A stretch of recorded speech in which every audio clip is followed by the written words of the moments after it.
Alright, I think we are live. If anyone's in chat, let me know if you can hear me.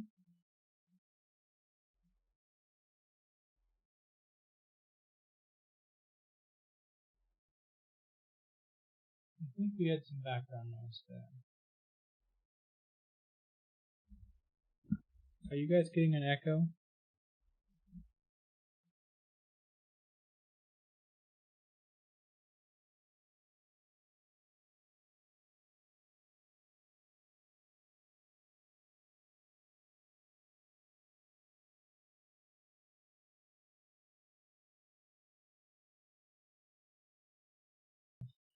Alright, echo should be fixed. Let me know if anyone can hear me, and if you do not have an echo, we are good.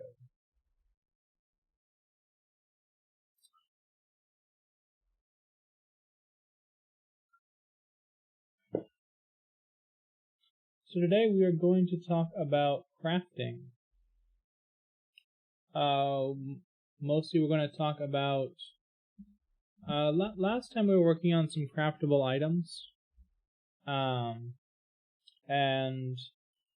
we might go back to that in a bit, but I want to put the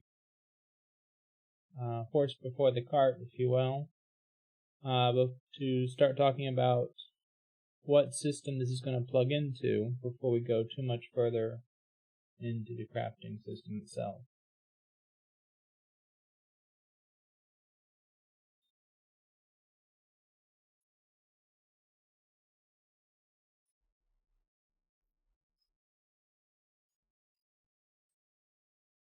One second.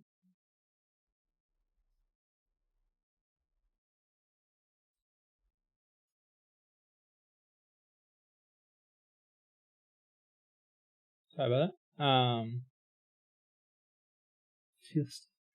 I don't think you're going to see me die in this one, as this is not yet a playtesting stream. We're going to have to wait till at least next Friday for that. Plus, I don't think Tag is here yet.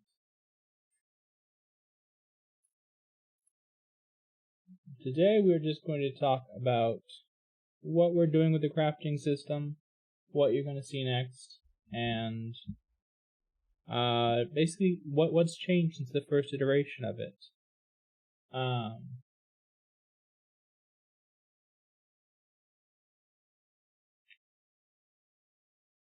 Hey Cookie, hey Captain Deadfire.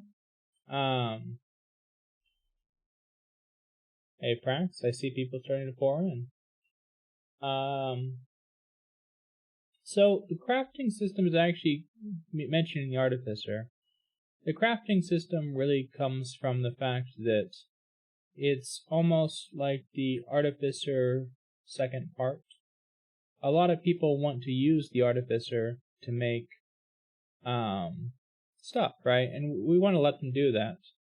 And in my games, I do that in a very ad hoc manner, which is to say that if someone tells me they want to make, in the most recent example, they want to make winged boots, I will set them off a shopping list of things they need, and set up a series of crafting rules of how hard that is to make, based on the rarity and the quality of the item, and all sorts of things like that.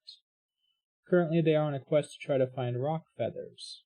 In the crafting system we are working on now, we'll take that kind of ad hoc approach and build that into something that's much easier to plug into your game without having to worry about those steps nearly as much.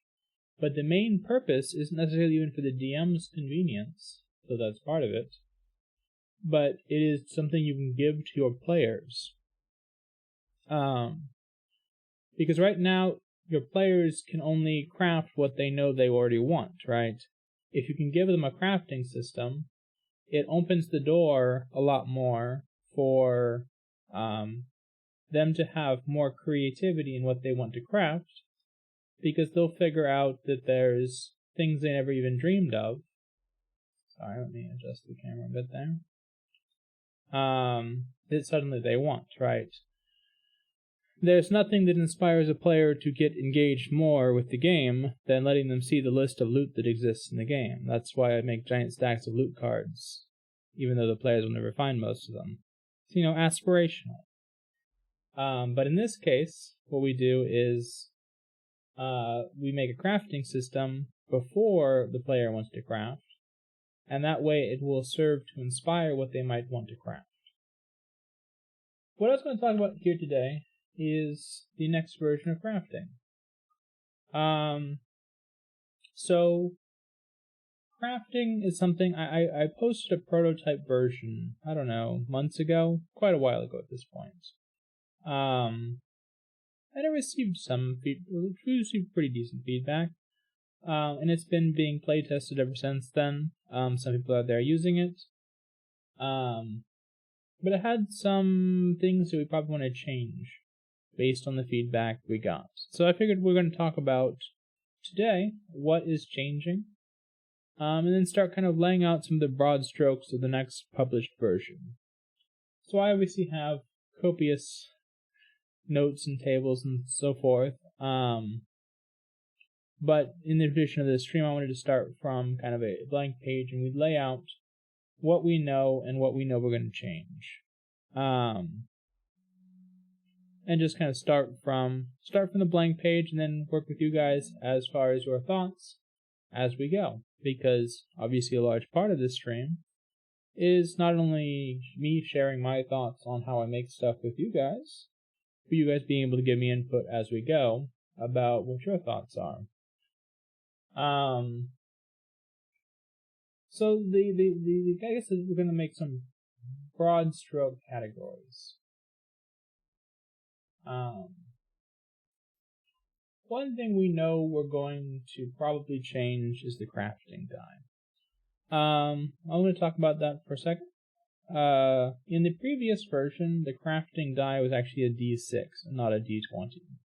I did this because I wanted to reduce variance of crafting. Essentially, I wanted a skilled crafter to have less chance of arbitrarily failing when making something commonplace. By making it so that your modifiers took up more of the envelope of crafting, right? With a D20, there's a great deal of variance. You can be a very skilled sword user or archer, and still miss a pretty easy shot just because the die did not like you. That's a bit more frustrating when you're crafting, because you've gathered the materials, you've invested in time and effort into it. There's more of a penalty for that sort of failure than there is with combat. Well, yes and no, you're not as likely to die, but you are more likely to lose time and effort. However, the feedback on this is pretty clear. People do not like using a not a D20. So we know that we're going to change the crafting die from a D6 to a D20. This is one of those compromises we have to make in the world of D&D, which is to say people are always going to be used to a certain way of doing things. In this case, one of those ways of doing things is that doing anything that's worth doing is done with a D20. So we're going to have to adapt our system to keep in mind the aspirations we had previously of trying to make sure that this system does not screw you with randomness too much, but does have the feeling of, simulating via die rolls. But we're going to have to do that with the D20, which means we're going to have to step the modifiers up a good bit. The other thing that we're going to change with the next version of crafting is progression. Previously, progression was fairly complicated, and we're going to have to step that back again, I think. People aren't necessarily interested in leveling up as a crafter and becoming a more skilled crafter. Some people are, but overall we want to pull down how much of the reliance is on that system and simplify it into something that's easier to parse and easier to engage with for someone that doesn't want to engage with it as frequently. So previously we had levels, crafting skill modifiers, basically 1 through 5. But I think we're going to simplify from crafting levels, we're going to simplify this down to 3 tiers. We're going to do proficient, expert, and master. So expert will be expertise. Tool proficiency, tool expertise, and then master will be something that's a bonus on top of that. Now you'll notice that this is a big change in another way, because this means that your character can easily start as the first level of crafting. Because it's now tied directly to your tool proficiency as that is your crafting level now. We've simplified out an entire separate system here. We've also given it so that your background can feed directly into your crafting level. Also, we'll note that artificers not naturally get tool expertise. So an artificer is now just starting directly at the expert level of crafting. What this will mean, though, is that we're going to have to be much more careful about how we gate high-level items behind material cost, or materials you have to get. Because we can no longer rely on the skill of the crafter to gate higher-level items, yet we still need to be able to keep, rare items out of lower levels. We're going to have to do more work to ensure that you don't accidentally get crafting materials that are too high a level for something you should be able to make. Obviously, players want to do that, but we don't want to make it too crazy.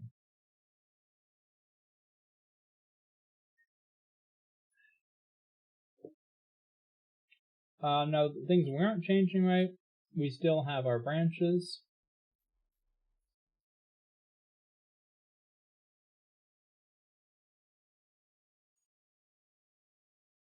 Artificers get tool proficiency naturally.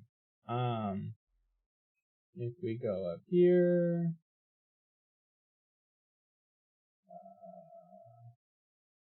our tool expertise naturally. If we go at level 2, matter of fact, you get perfect tool. You get expertise in tools you gain from this class, which will naturally make you more crafting. As far as the prodigy feat, I think you are correct. We can bring it up here. Prodigy.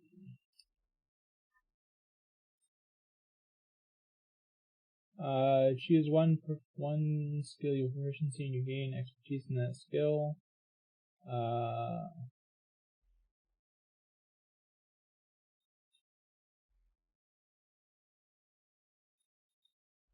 So presumably, whether or not this would allow you to have tool proficiency would probably be up to your DM. But if you can pick one skill expertise, I think it would be reasonable to say you could have one tool expertise instead, but you don't get both at the same time. But part of the system, I think, we will be giving a way for you to advance your tool proficiency if you start in the proficient level. We'll be giving you a way to advance yourself into expertise via the progression of the crafting system. We're not going to entirely do away with that, but keeping in mind that we're giving something of mechanical use.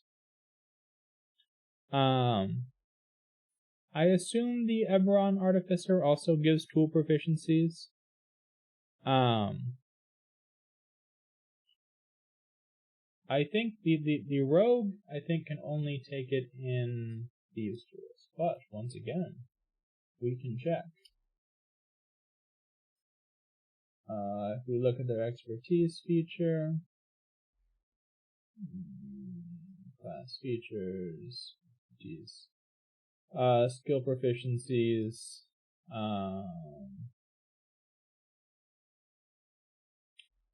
and your proficiency with these tools. So yes, in the case of rogues, it's making you only pick from skills or thieves' tools. In case of prodigies, to making you only pick from skills. Looking at this wording confirms that a skill proficiency is not considered the same as a tool proficiency. So I think that means that only artificers have a default expertise in tools, but I think that's fine, right? We always knew that we wanted artificers to have some sort of edge in crafting, because that makes logical sense.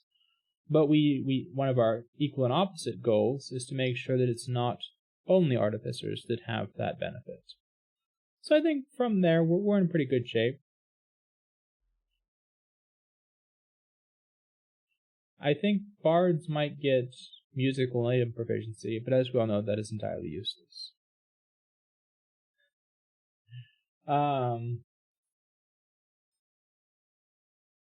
But if you recall from this system, right, we did have this way of increasing alchemy skill, stuff like that. We're going to keep some extent of that in the new system. It's just going to be more limited because you're only going to be expected to increase your proficiency twice, or your level twice within the course of a 1 to 20 campaign. So you'll probably become a master sometime in tier 3. You will probably be expected to start as proficient if you want to be a proficient crafter, though we will give you a way to get into proficiency, probably using downtime or lots of effort.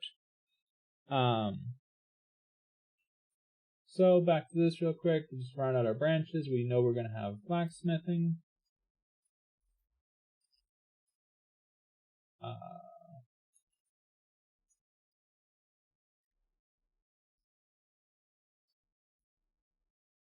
Alchemy, and enchanting.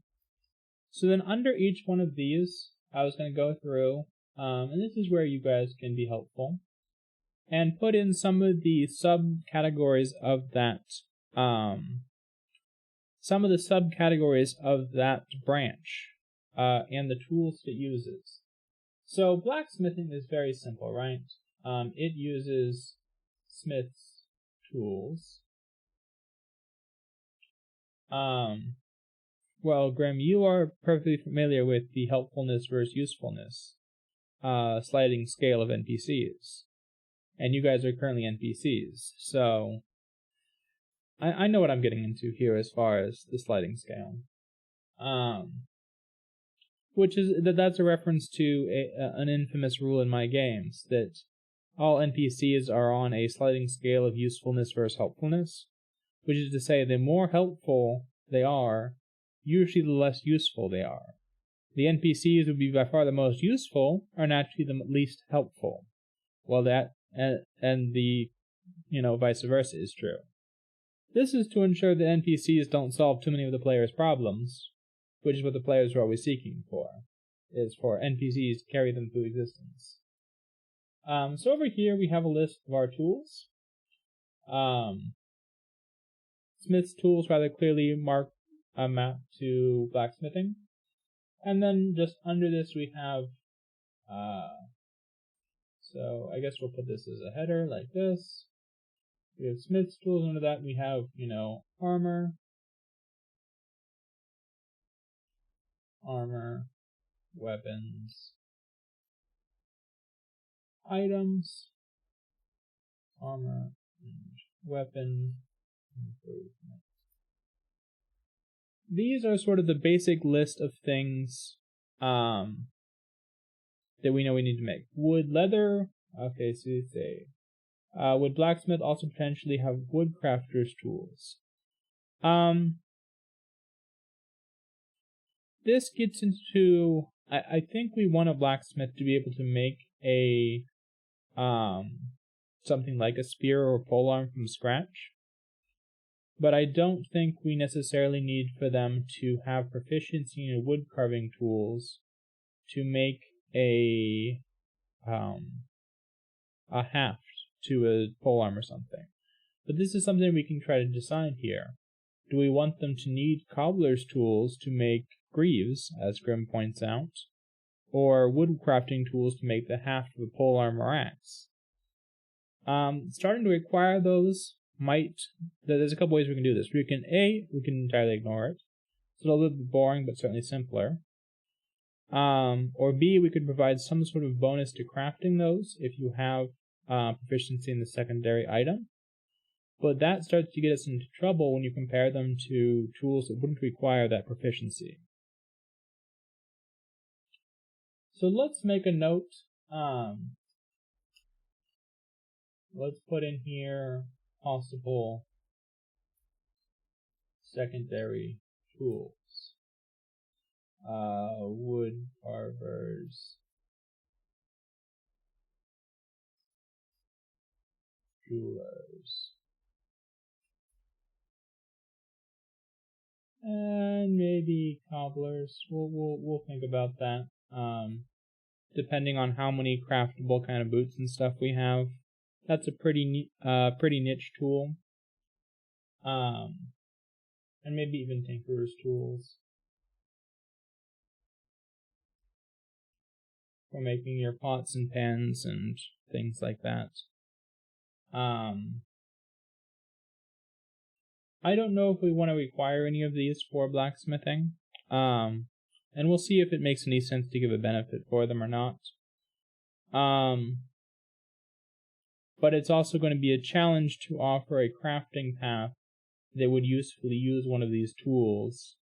I think like wood carvers we can take out pretty easily, because you can make arrows and bows with them that would be valuable. Particularly if we allow you to make some sort of special arrows with woodcarver's tools, that would make it a whole unique branch on its own. Just as a warning, I'm probably not going to go as long today as usual. We'll probably wrap up a little bit after the hour. I did have a 2-hour meeting earlier that I had to talk through the whole time, so my talking budget for the day is already in a dubious state. You would think my job would not be to talk constantly, but it seems to evolve that way.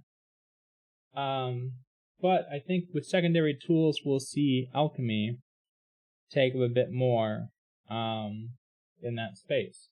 Because we have, as we discussed last time, there's going to be more subheadings under alchemy than most things. For starters, we probably have, we have obviously alchemy supplies. That's kind of your main header. We also probably want an herbalism kit to have some sort of impact. And then, of course, you guys are not going to let me forget poisoners. Poison stuff. Poisoner's kit.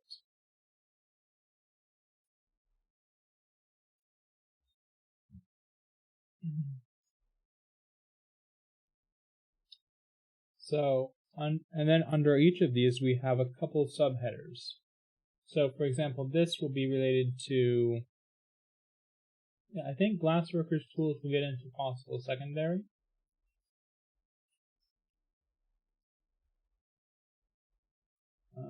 Glassworkers. Is there such a thing as potter's tools? Of course there is. Great, that's wonderful. I'm happy to see that. I'm truly thrilled.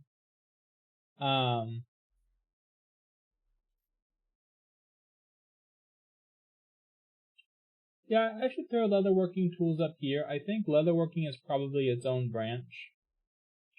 I don't think leatherworking would fall entirely under blacksmithing. Just because there's so much you can do with leatherworking in particular that it's probably its own branch. So I'm going to note here on some of these, probably its own branch.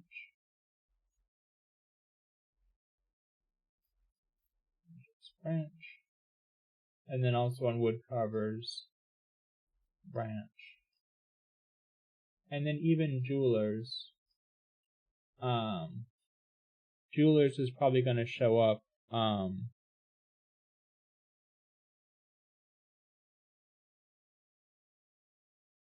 maybe make it weaponsmithing and armor smithing instead. We probably, the problem with doing that, is that we are now tying it directly to your tool proficiency. So in the case of blacksmithing, it's tied directly into your smith tool proficiency in this case, for most things.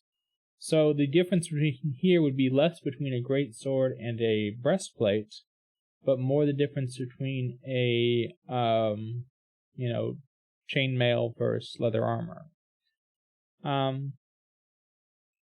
I think that's fine. I mean, there are definitely going to be some tools that have a broader application to what adventurers want than others. It's not necessarily our job to balance between the crafting tools.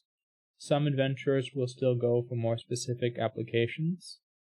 It's more of our job to provide a logical extension of what that tool can make. We just want to let people use the tools they want to use. But again, because we're simplifying down the branches here, branches are mostly going to be tied directly to a tool proficiency.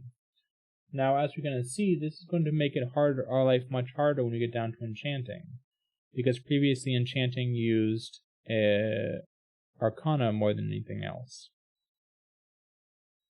But we'll figure out what we want to do there, because it uses a couple branches, so we can skip down there for a second here. We know that this probably uses Arcana. Now, Arcana is unfortunately not a tool, so that's going to be a bit awkward, but we still probably need it here. But then we also have possible secondary tools. Actually, even here, so one of the main branches of enchanting is making scrolls. Well, I would say it's probably fine to ignore painting and cooking tools, but if we get Rexia in here, he's going to be telling me that cooking should be the first crafting path we should be working on. So, my goal is to provide it based on the votes on Patreon. So we're going to make these three because these were the three that were previously selected. And then we are going to put up the rest of the options, from leatherworking to engineering to tinkering to cooking to whatever else we want to come up with. The sky's the limit, and then we'll start fleshing out those in the future. I don't think there's such a thing as having too many options in this case, because it can be specifically narrowed down to what is applicable to your game. Right? You're not going to be including all of these in your game because you're not going to have all the tool proficiencies. However, it would be ideal in the long run to have all tool proficiencies have something cool to do. Paint and kit might be a bit harder, but you can imagine a case where that is useful. Think of, like, for those that have read like Sanderson's stuff, if you want to do glyph wards or something. Or some way to tie it into glyphs or runes. Who knows exactly what its value is? And it might be a bit more challenging to make some of these directly relevant to the average adventurer's lifestyle. But I don't necessarily think there's a reason to inherently exclude anything from the list. So we'll see what fits in and what doesn't. And ultimately it'll be decided by probably the voting polls as far as what next branches we do. But possible secondary, as you said, calligraphy, because one of the main branches of enchanter is scrolls. Calligraphy's kit, and we put up the scrolls here, and then of course jeweler's kit for magical bling. I mean, one of the most archetypical magical items obviously is going to be magic rings.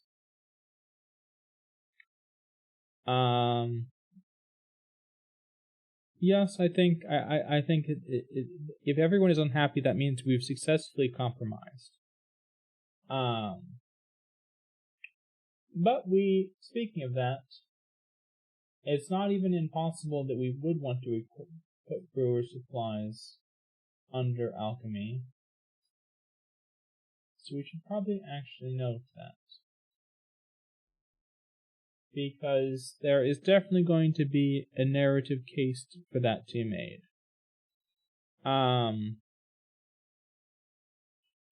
Unfortunately, most of the recipes you would provide, Grim, would not be particularly useful to an adventuring day. I know from your bard's performance. So, if we go here, we can start listing out things. So, obviously we have potions under this. We have gathering under this. Fortresses. That's a word, isn't it? Fortress, something like that. And remedies. Remedies. I don't know. Oh, there we go. People in chat will start to spell them for me.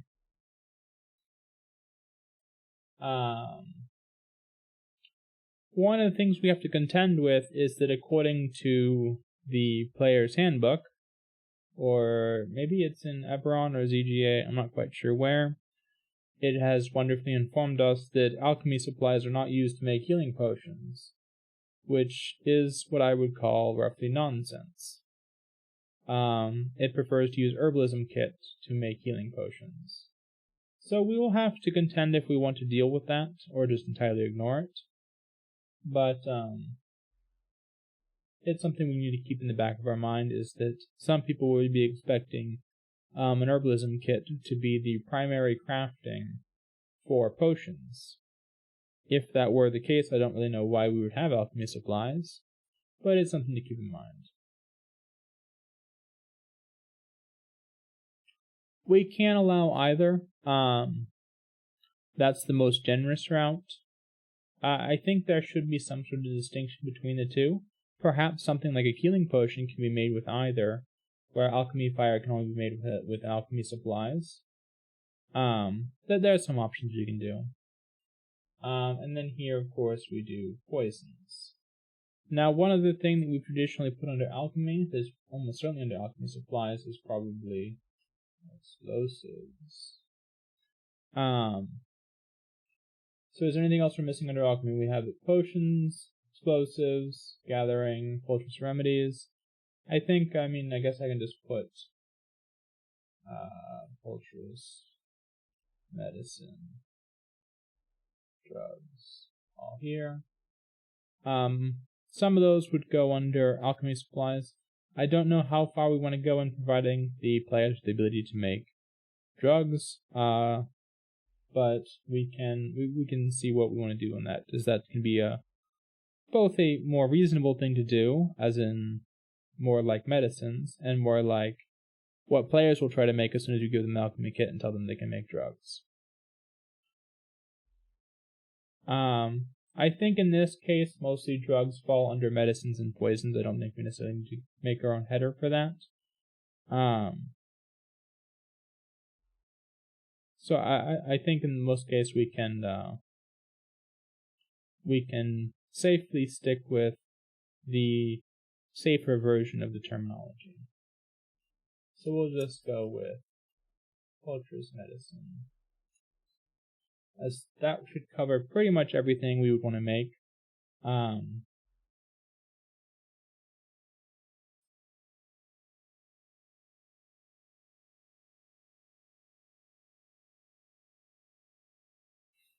DMs can always expand on the system on their own as well. We might want to provide various substances, but we can cross that bridge when we come to it to see if there's interesting ideas we have there that won't necessarily directly derail the campaign. So we have, let's see, I think we have everything here. I guess we need something that, I'm not quite sure the general header for stuff like alchemy fire and alchemical acid. I guess we can just write those in. alchemy, fire, and chemical, acid. So let's see. I think that is everything. So I'm gonna highlight into this gathering a bit more later. We're gonna talk about that as one of our kind of pillars of this. Arcana. Make items magical. So pure Arcana checks are what you use for something like turning a normal sword into a +1 sword. The way that I've traditionally done this is I require something like a scroll of magic weapon. You use the scroll of magic weapon plus a lot of spell slots and time, and you can basically just infuse a sword to permanently have the magic weapon effect, which is what we call a +1 sword. The goal of the system, though, and I guess we'll talk a bit about high-level goals.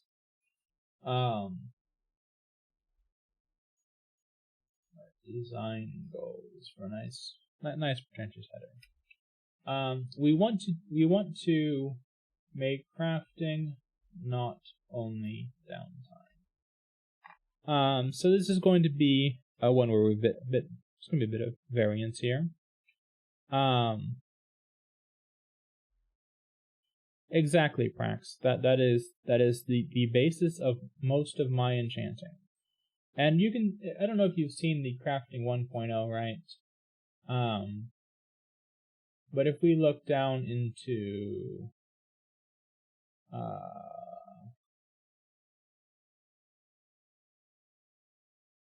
in crafting 1.0, we can see that this is basically what was required. There's always going to be a scroll that does something similar to what the magical item effect is. So, for example, Goggles of Night required a scroll of dark vision, a pair of goggles, 2 arcane essence, and 1 primal arcane essence. But this is the part that we're going to simplify a little bit. We're going to talk about what these essences are. These mostly were well reviewed, and we're going to keep something pretty similar to this. And in general, we're going to keep something pretty similar to all of the ingredient side, as that was generally quite well liked. But we are going to tweak the actual crafting side to our new, more slightly simplified system.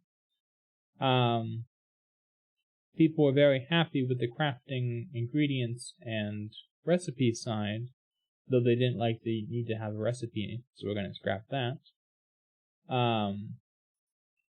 But this is the part that we're going to keep relatively similar. So some of them do require specific ingredients, but like if we look at Belt of Stone Giant Strength, we needed a belt, a Heart of the Stone Giant, 3 scrolls actually, that were all kind of tangentially related to what we were doing, and then some rare permalessence. Now the problem is that this is far too easy to make under our new system. Right, in the previous system we could gate this behind a high difficulty, but we no longer really have that option due to the increased variance and reduced emphasis on modifiers. So now we're going to have to probably make how you get these permalescences particularly harder.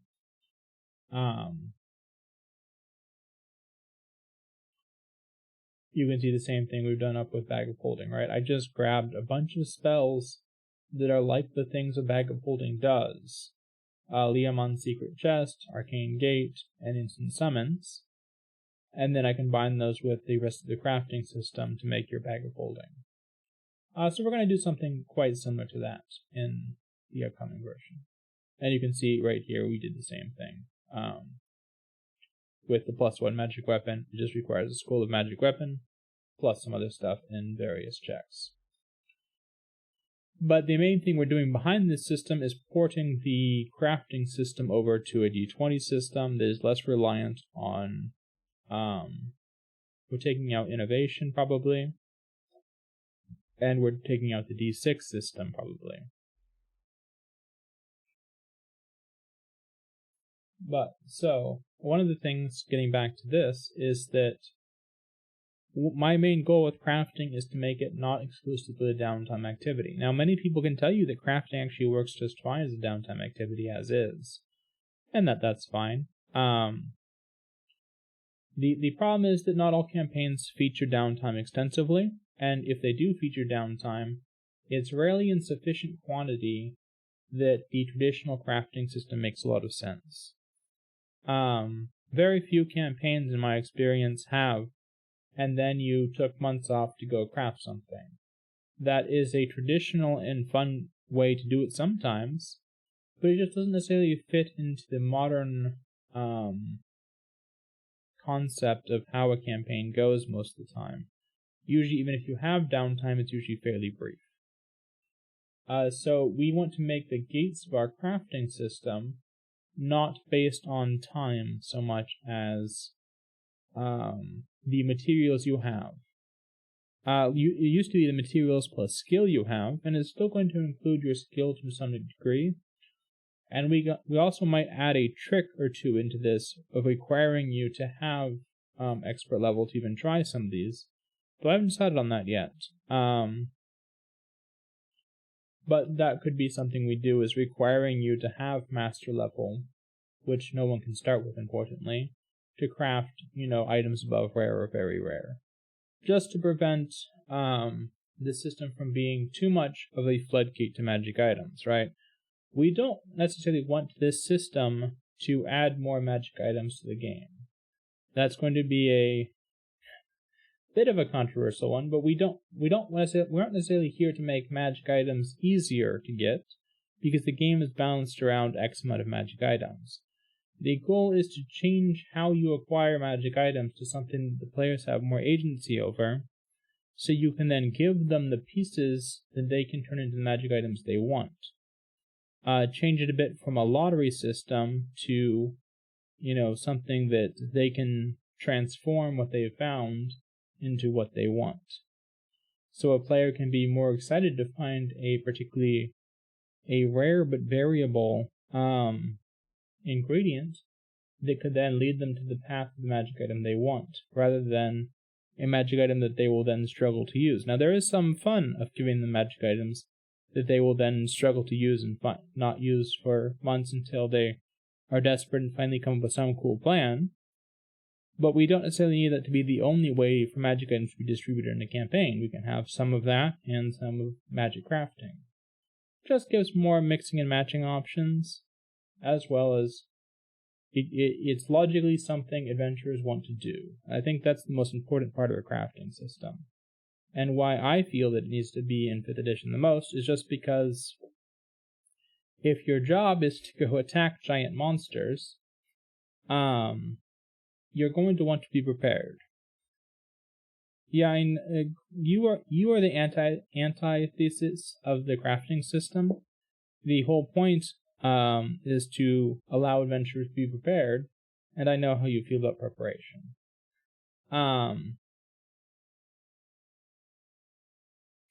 Exactly, Dire Avenger.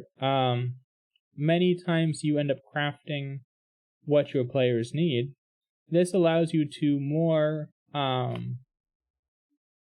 brutally use the random tables while still providing things that your players won't be disappointed to find. Like, your players aren't going to be thrilled to find something that no one in the party can use, but if you have a crafting system that allows you to adapt, destroy, reconstruct items, or to harvest the magical essence of items to reforge them into something more useful, it basically makes your world more believable and your players' actions more believable, because now your players are a bit more self-forged heroes rather than relying on the world to provide for them.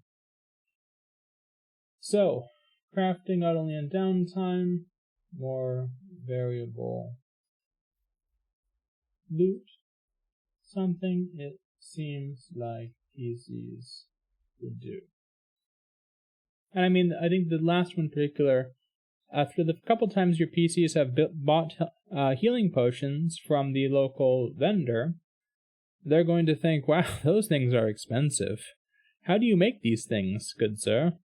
So I think it just logically provides a path for players to want to use these things. Now, obviously, it might be the case that those prices were not ridiculous, based on the number of steps, skill, and materials you need to go into making a healing potion. But we want to make it so that they have options, especially so they are less leashed to their closest healing potion vendor.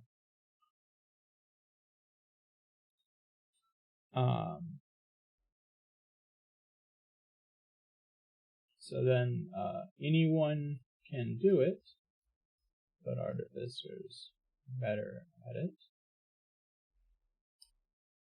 And then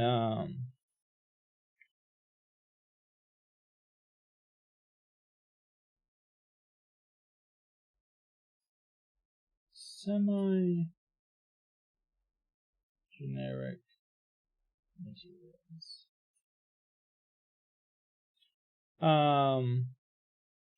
When a crafter disenchants an item, there would be a sunk cost in that, i.e. they don't make anything back that was used to make it.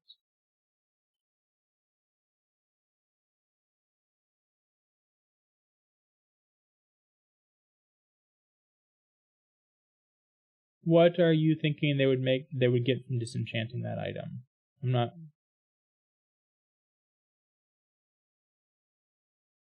Right, so that you definitely don't get everything. You don't get, it doesn't explode into its component materials.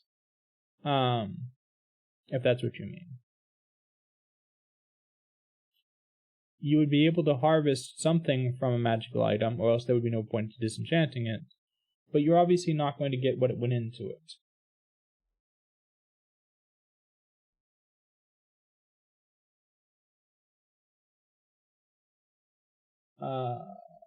Alright. So let's change this header to make a little bit more sense. Branches, blacksmith, alchemy, enchanting. Alright, so do we think we have our high level goals here? Okay, and then I want to... Yeah, scrolls, you're definitely not going to get scrolls out of the...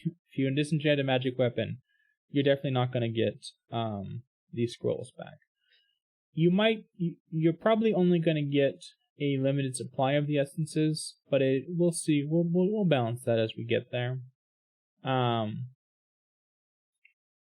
then there's one other pillar of crafting I guess I want to make sure that we capture, because I think this is important. If we go back to our crafting system, right, there was one,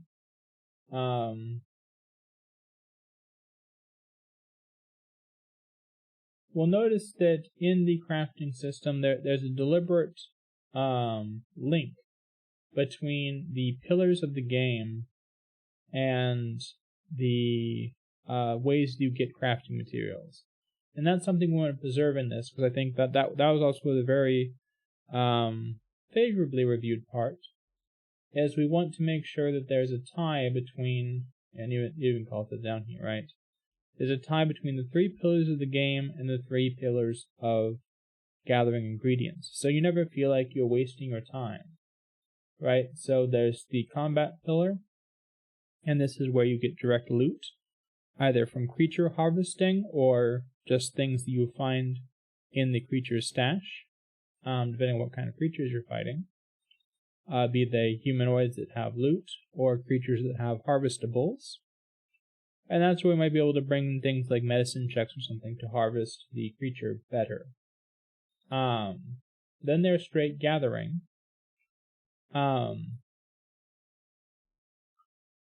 Which is tied into the exploration pillar, right? As you wander about, exploration is not purely just hex grid style. It can be the investigation of complicated ruins and stuff, or any sort of kind of overland mechanics or dungeon mechanics even that don't directly involve fighting the challenges within them. So that's just stuff you find without necessarily having to fight, but you might be rewarded for going out of your way or to interesting places, because in interesting places that might be further off the beaten path is where you might find more interesting ingredients to be able to harvest from the environment. You might find natural magic sources. You might find an old dragon roost filled with dragon scales. You might find, a glade full of particularly rare plants. And then, of course, purchase, which falls into the social category. The connections you make will secure you better prices and better supply lines.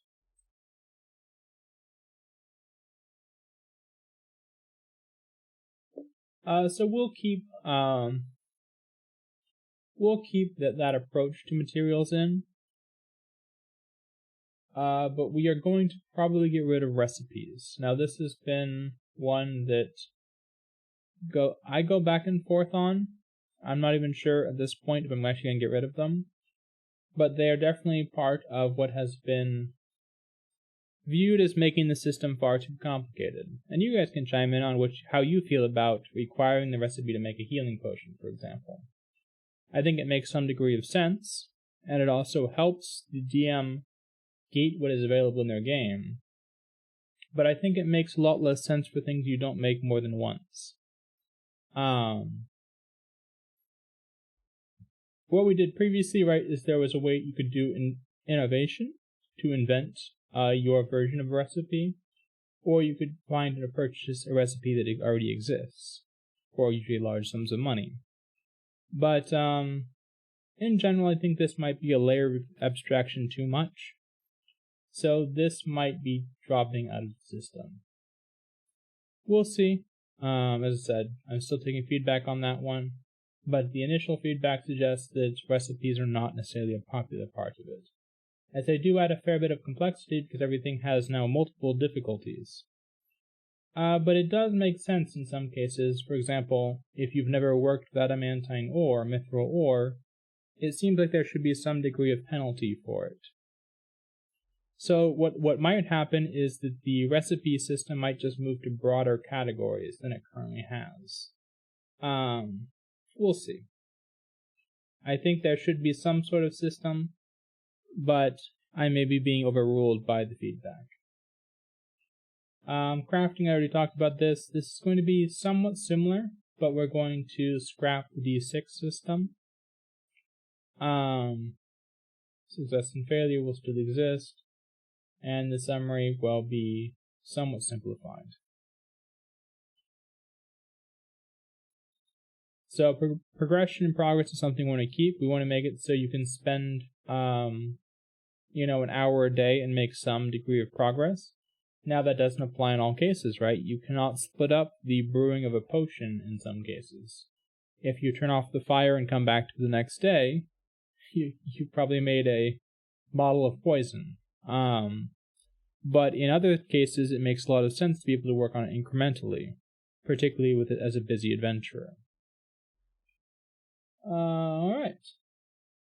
So I think that's just the kind of intro to the new system. Obviously, I'm not going to go too far on this right now. As I said, we're going to do a bit of a shorter stream today, so I think we're probably going to actually wrap up here.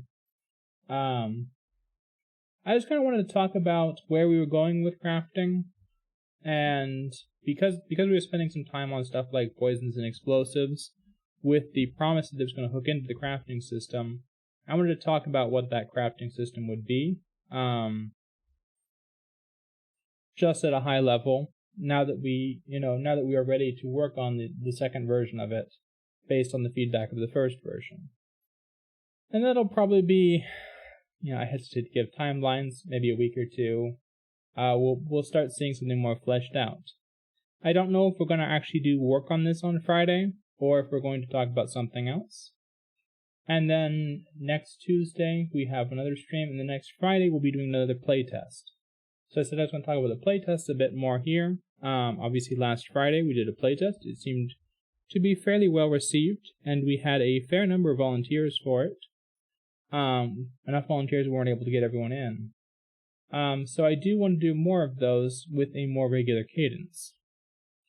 The current cadence I'm planning on is every other week.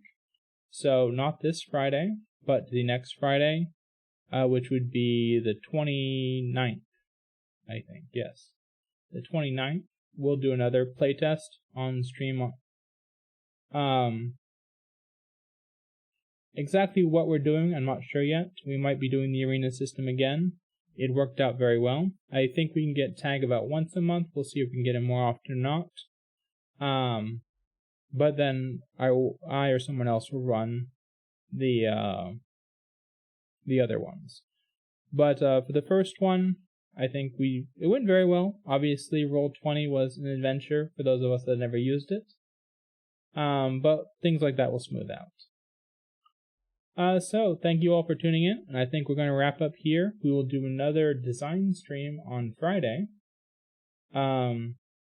Either digging into the crafting system, going back to our craftable items, or maybe even picking up another subclass. There's a lot of psionic subclasses to do. You might have saw that we recently put out the psionic items. So we also might do more specialized items. There's been a desire for artificer-specific magic items. So maybe we'll do something like that on Friday. Alright, see you then.